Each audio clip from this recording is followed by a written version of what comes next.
शोक नहीं करना चाहिए। पापों से मुक्ति जाकर के प्राप्त करने के लिए समस्त भाई बंधुओं के साथ जाकर के पहले मुंडन कराना चाहिए, नख और जाकर के अनेक साथ पंच मुंडन कराना चाहिए, आवश्यक होता है। इसके बाद समस्त बंधुओं के साथ में स्नान करके, स्नान धोत करके वस्त्र धारण करें।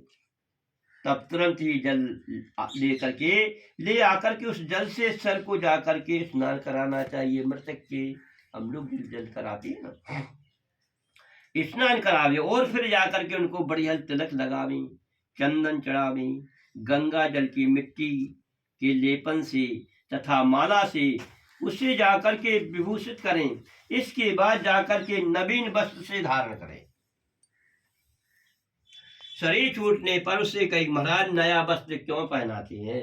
क्योंकि नया बन जाता है वो, तो उससे नया वस्त्र क्योंकि अपने यहाँ से चला जाकर के बोले हमें नए वस्त्र धारण करके कर ले चलो, हमारे जाकर के मस्तक में तिलक लगा देना, हमारे गले में जाकर के कंठी पहना देना, हमारे गले में माला पहना देना, हमारे जाकर के फूलों से सजावट करके अबीर गुलाल चढ़ा करके, क्योंकि उस समय हमारा जो है ये शरीर भगवान के चरणों में पहुंच गया।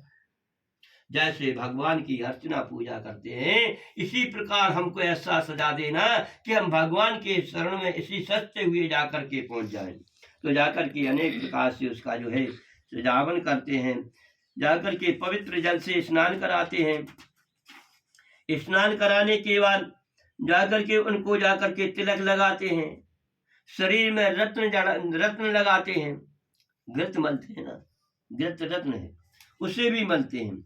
उसको मलने के बाद चंदन अथवा गंगा जी की मिट्टी के लेपन से तथा मालाओं से विभूषित बनाए, ढाक करके असभ्य हो करके